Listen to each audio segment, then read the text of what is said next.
हाँ बच्चों, अब हम लोग प्रमेय में आगे की प्रमेय पढ़ेंगे। ये भी समरूपता वाली ही प्रमेय है। साधारण प्रतिज्ञा हम लिख रहे हैं, देखिए।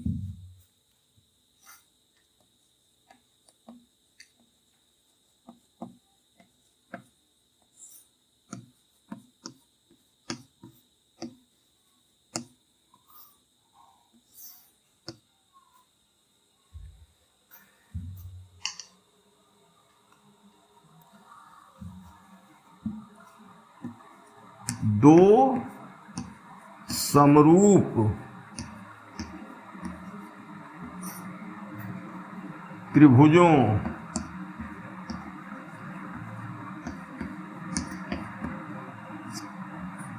में संगत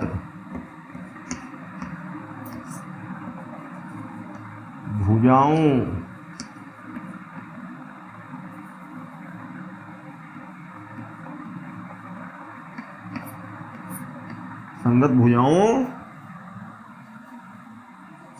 का अनुपात उनके संगत कोण अर्धकों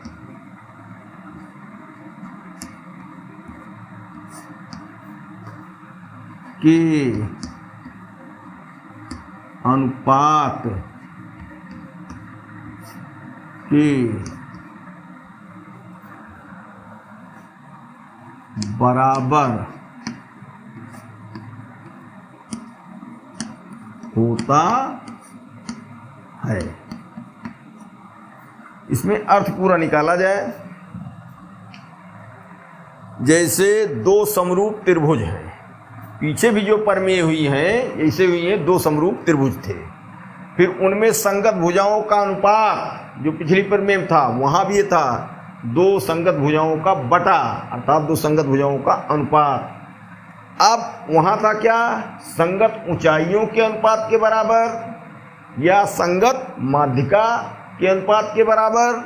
यहां तीसरी चीज आ गई कि जो संगत कोण अर्धक हैं, कोण को अर्धक बनाने वाले संगत, अर्थात दो भुजाएं जो ली जा रही हैं अनुपात में पहले, उन्हीं से संबंधित कोण के अर्धक हों, अर्थात कोण के अर्धक उन्हीं भुजाओं पर आके मिलें, तो कोण के अर्धकों के अनुपात के बराबर होता है। अब चित्र में देखो,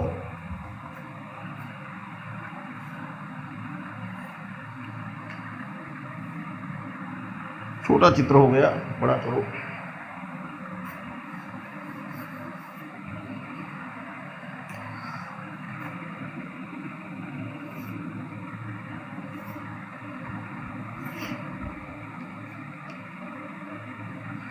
ए बी सी एक त्रिभुज हुआ और दूसरा त्रिभुज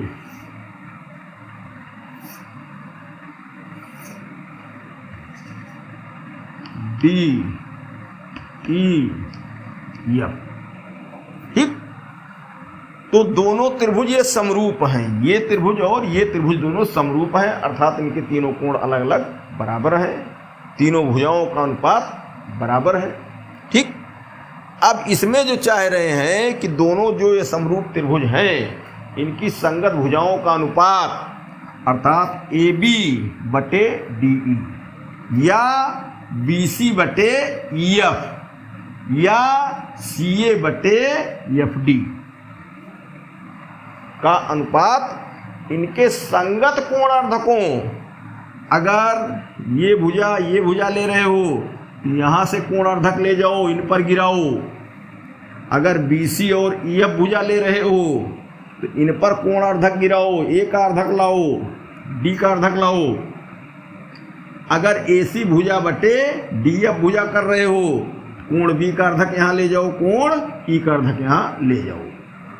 तो सबसे आसान पड़ता है कि ऊपर से नीचे ले आओ। यहां क्या? कोण अर्धक यम और यहां कोणार्धक यम। ठीक, यहां देखो कोण 1 बराबर कोण 2, यहां कोण 3 बराबर कोण 4। एक बात और समझ लो, कोण ए समूचा कोण डी समूचे के बराबर है, क्योंकि दोनों त्रिभुज समरूप का है। अब क्या हुआ, इनके कोण को फाड़ करके दो बराबर हिस्सों में कर दिया एम ने, तो 1 बराबर 2 हुआ, और यहां कोण को फाड़ दिया डीएन ने, तो कोण 3 बराबर कोण 4 हुआ, तो 1 बराबर 3 भी होगा। अरे भाई मान लो दोनों 80-80 अंश के थे, तो जब यहां बटा तो 40-40 अंश के इधर हुए, और वहां भी अर्धक है, तो क्या हुआ 40-40 अंश के वहां हुए, तो हर टुकड़े एक दूसरे के बराबर हुए कि नहीं हुए। 1 बराबर 3 के हुआ, 1 बराबर 2 के हुआ, 2 के बराबर 4 के हुआ, 4 के बराबर 3 हुआ। सब के बराबर चाहे जैसे करो। तो क्या हुआ, BC बटे EF दो संगत भुजाओं का अनुपात हो गया, बटे बराबर इसकी संगत अर्धक AM बटे DN। ये अब यहां लिखा जाए, दिया है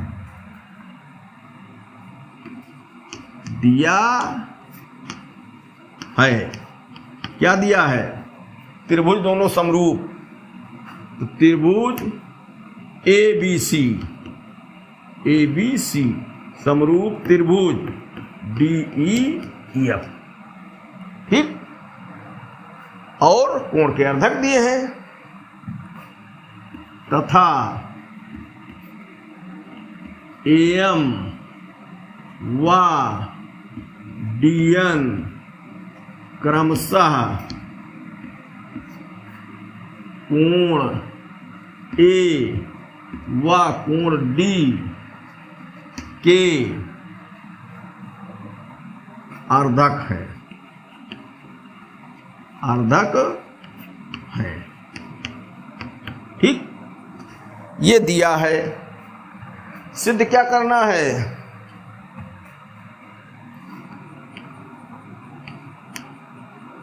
सिद्ध करना है। तो कहा गया है कि त्रिभुज में संगत भुजाओं का अनुपात, तो भुजाएं क्या ले ली जाएं, BC और EF, क्योंकि इन्हीं पर हम कोण के अर्धक लाए हैं, तो ये संगत भुजाएं रहेंगी, इनके वो संगत अर्धक रहेंगे। तो BC बटे EF बराबर AM बटे DN, ये ठीक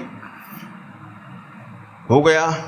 अब उपपत्ति लिखना है, तो उपपत्ति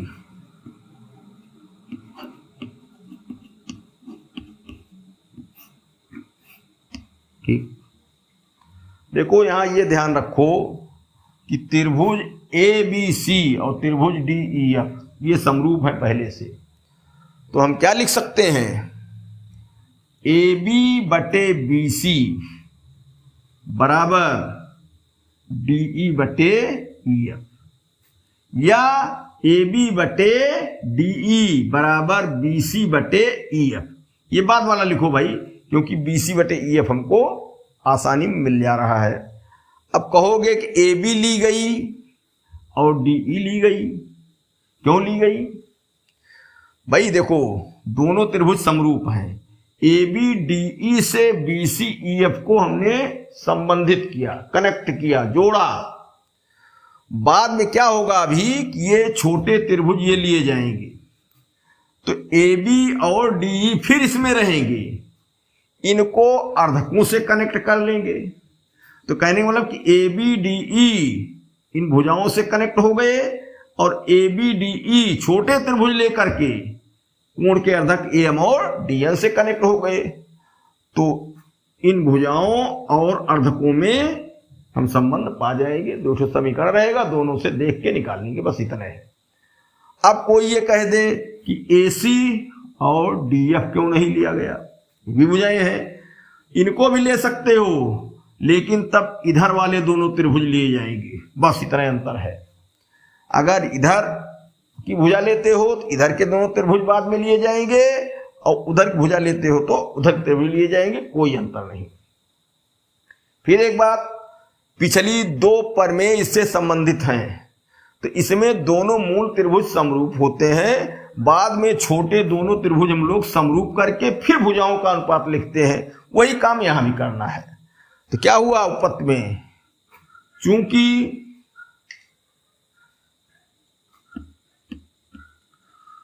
त्रिभुज ABC समरूप त्रिभुज DEF, इसलिए क्या हुआ, AB बटे DE बराबर BC बटे EF, समीकरण 1। क्या हुआ, AB बटे DE बराबर BC बटे EF। अब कहोगे कि द्वितीय भुजा का अनुपात लिखा गया, तीनों भुजाएं समानुपाती होती है, तो हम ये भी लिख सकते हैं AC बटे DF भी यहां लिख सकते हैं, तीनों भुजाओं को जोड़ा हो जाए। लेकिन उसको इसलिए नहीं लिखा जाता है कि वहां कोई उपयोग उधर का है नहीं। उधर वाले त्रिभुज लो तो वो भुजाएं लिखी जाएंगी, तो AB और DE फिर नहीं लिखी जाएंगी। फालतू लिखने का कोई मतलब नहीं है, इतने हमारे काम की है, इसलिए एक भुजा का जोड़ा जो है अनायास न लिखा जाए। ये हो गया। अब जो है ABDE BCEF से कनेक्ट हो गई।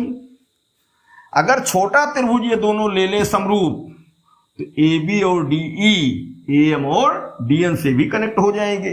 इसलिए अब छोटा त्रिभुज दोनों लिया जाए, दोनों त्रिभुजों को समरूप सिद्ध किया जाए। अब त्रिभुज ABM व त्रिभुज DEN में क्या हुआ, कोण B और कोण E बराबर है, दोनों त्रिभुज समरूप पहले से दिए हैं, तो कोण B बराबर कोण E क्या दिया है, ठीक। फिर कोण 1 और कोण 3 अर्धक के कारण बराबर है। अरे भाई समूचे कोण बराबर थे, तो उनके दो टुकड़े बराबर बराबर किए गए, तो टुकड़े भी आपस में बराबर, तथा कोण 1 बराबर कोण 3, क्यों, अर्धक से। अर्धक इतना संकेत बहुत है। जब दो कोण त्रिभुज में बराबर हो गए, क्या हुआ, त्रिभुज समरूप हो गए।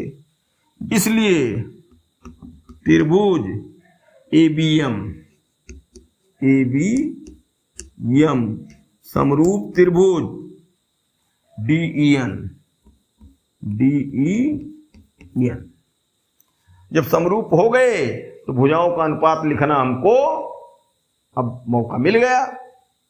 इसलिए क्या हुआ, AB बटे DE बराबर, अब ये BM और EN न लिखो, सीधे ये भुजा और ये भुजा लिख दो।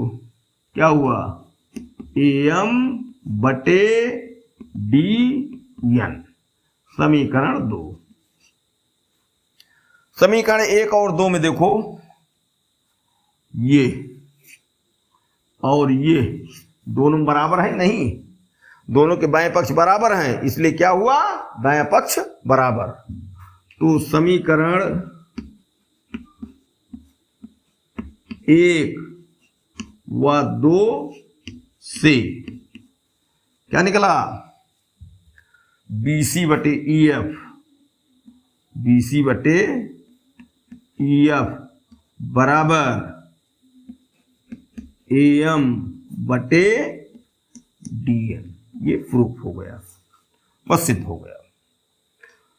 एकदम इसी हिसाब से जैसे दो परमें और पिछली इसकी थी, माध्यिका वाली थी और शीर्ष लंब या ऊंचाई वाली थी, वैसे यहाँ हुआ मूल त्रिभुज समरूप, तो भुजाओं का अनुपात एक बार लिख लिया गया, फिर दो छोटे त्रिभुज ले लिए गए, उसमें दोनों समरूप, तो एक भुजा जो पहले लिखे हैं इसमें भी कॉमन है लिख लो, और जो काम वाली भुजा कोण के अर्धक है उनको लिख लो तीसरी भुजा मान के, तो दो समीकरण बन जाते हैं। और दोनों समीकरणों के अवलोकन से देखने से उनके दाएं पक्ष हो गए बराबर, वही हमारे रिजल्ट है BC/EF बराबर AM/DN। एक बात और इसमें ध्यान रखना चाहिए, चाहे प्रमेय हो, रेखागणित, चाहे अंगणित में कुछ हो, चाहे बीजगणित में, चाहे फिजिक्स में, चाहे केमिस्ट्री में, जो चीज सिद्ध करने के लिए दी गई है उसको लिखने के बाद आगे कैलकुलेशन में उसको देखते रहना चाहिए कि क्या वो चाहता है, क्या क्या हम पाए। तो उसमें क्या होता है कि एक ये समझ में आ जाता है कि क्या हमको और पाना है, अब क्या ज्यादा पा गए हैं तो उसको हटाना है। यहां देखते रहना चाहिए, सरल है चल जाता है, लेकिन जो कठिन होते हैं उसमें इसकी जरूरत पड़ती है। अच्छा ठीक है, तो ये प्रमेय एक तरीके से पूरी हो गई।